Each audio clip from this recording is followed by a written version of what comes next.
Hello, welcome back to the channel Top Science with Gunwan Tahiri. Dear friends, today we are starting with our 8th standard syllabus. Let's take a quick look on our syllabus. In this academic year, we have to learn 19 chapters of science. Among these 19 chapters, first 10 chapters will be for our first term and remaining will be for our second term. So without wasting time, let's start with our first chapter, Living World and Classification of Microbes. Living World and Classification of Microbes. Dear friends, we can easily distribute this chapter into two portions. First portion, Living World and 5 Kingdom System of Classification. Second portion, Classification of Microorganisms. As I am a microbiology student, let me introduce you with what are microorganisms. Microorganisms are organisms which cannot be seen by our naked eyes. An optical instrument is required to observe them. Science which deals with study of microorganisms is called as microbiology, and the person who is dealing with this science is known as microbiologist. Let's come to the point of classification. According to 2011 census, there are 87 million species of living organisms on the earth, including land as well as sea. So to study this vast number of organisms, it was essential to divide them into groups and subgroups. So groups and subgroups were created on the basis of their similarities and differences between the organisms. This process of dividing organisms, living organisms, into groups and subgroups is called as biological classification. Most acceptable system of classification was proposed by R.H. Whittaker. And this system of classification is known as 5 Kingdom System of Classification. R.H. Whittaker in 1969 divided living organisms into 5 different groups based on different criteria. What are these criteria? First criteria, complexity of cell. Second criteria, complexity of organism. Third criteria, mode of nutrition. Fourth criteria, lifestyle. And fifth criteria, phylogenetic relationships. With the help of this criteria, Whittaker divided living organisms into groups and subgroups. And that's why he was able to propose 5 Kingdom System of Classification. Now let's discuss these criteria in detail. Our first criteria, complexity of cell. On the basis of this criteria, we can easily differentiate organisms into two groups. Firstly, prokaryotic cells, and other one is eukaryotic cells. Organisms which having eukaryotic type of cells are called as eukaryotic organisms, and organisms which having prokaryotic cells are called as prokaryotic organisms. Now let's see what are prokaryotic cells. Cells which lack membrane bound nucleus are called as prokaryotic cells. Eukaryotic cells, cells which have membrane bound nucleus and are well differentiated, well established, are called as eukaryotic cells. Our second criteria, complexity of organism. On the basis of this criteria, we can easily differentiate organisms into two groups, unicellular organisms and multicellular organisms.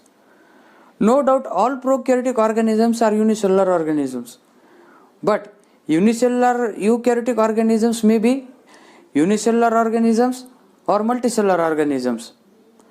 That's why this criteria helps to differentiate organisms into two groups. Here you can see unicellular organisms just like amoeba, paramecium, and multicellular organisms like elephants and other animals. Our third criteria, mode of nutrition. On the basis of this criteria, we can easily differentiate organisms into three groups, autotrophic, heterotrophic, and saprophytic. Now let's see what are autotrophic organisms. Organisms which can synthesize their own food material are called as autotrophic organisms. What are heterotrophic organisms? Organisms which are depending upon other organisms for their food. What are saprophytic organisms? These organisms can decompose dead and decay material for their nutrition. Our fourth criteria, lifestyle. With the help of this criteria, we can easily distribute organisms into three groups: producers, decomposers, and consumers. As in our third criteria, we have seen that we can distribute organisms in three groups: autotrophic, heterotrophic, and saprophytic. Similarly, here producers, decomposers, and consumers. What are examples of producers? All plants are producers. Consumers, all living organisms which are depending upon other organisms for their food are consumers. Decomposers, fungus. We have seen many types of mushrooms which grow on dead and decay material. Our fifth criteria, phylogenetic relationship. Here you can see phylogenetic tree. What is phylogenetic relationship?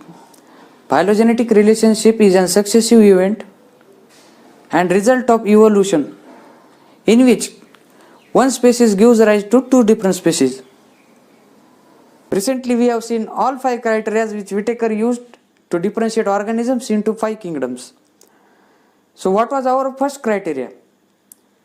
Complexity of cell. On the basis of that, we have differentiated organisms into two groups: prokaryotes and eukaryotes. What was our second criteria? Complexity of organisms. On the basis of that, we have differentiated organisms into two groups: unicellular organisms and multicellular organisms. No doubt, all prokaryotic organisms are unicellular organisms.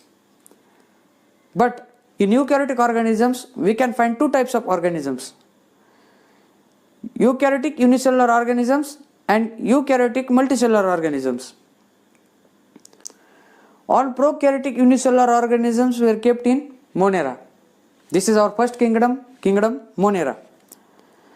All eukaryotic unicellular organisms were kept in Protista. This is our second group, second kingdom, kingdom Protista. Now, to differentiate eukaryotic multicellular organisms, our third criteria is very useful. What was our third criteria? Mode of nutrition. On the basis of that, we have differentiated organisms into three groups: autotrophic, heterotrophic, and saprophytic. Similarly, here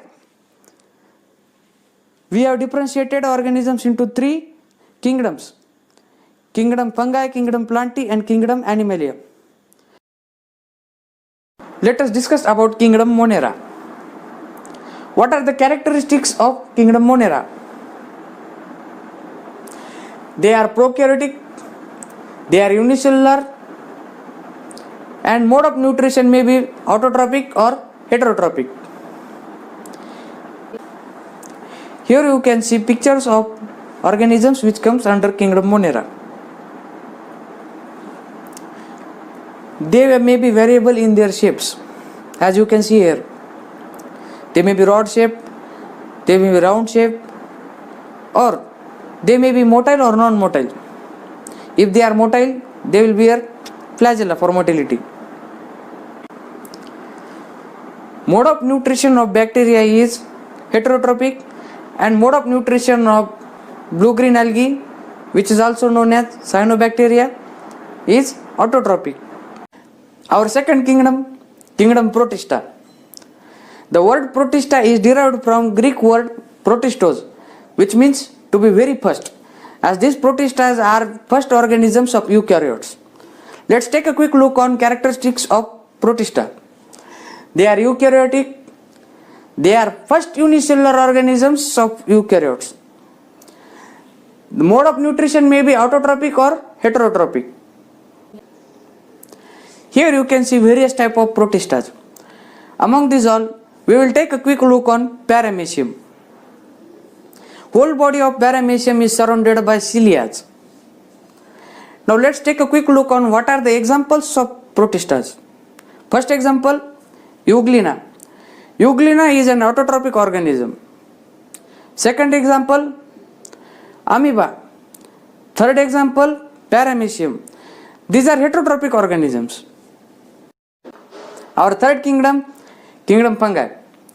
Let's take a quick look on characteristics of kingdom fungi. Organisms under this kingdom are non-green. They are eukaryotic multicellular organisms. Cell wall made up of chitin, and many organisms of this kingdom are thread-like and having multinucleated structures. What are the examples of kingdom fungi? First example, baker's yeast. Second example, as I already told you, we have seen many mushrooms. Mushroom is the second example. Our fourth kingdom, kingdom Plantae. Organisms under this kingdom are eukaryotic, multicellular and autotrophic. Our fifth kingdom, kingdom Animalia. Organisms under this kingdom are eukaryotic, multicellular and heterotrophic. Dear friends, we have seen last two kingdoms in very quick view because these two are very much important for our further studies, and that's why we have separate chapters on these kingdoms. Dear friends, in this way we have completed our first portion of this chapter, and second portion of this chapter will be uploaded soon. Thank you.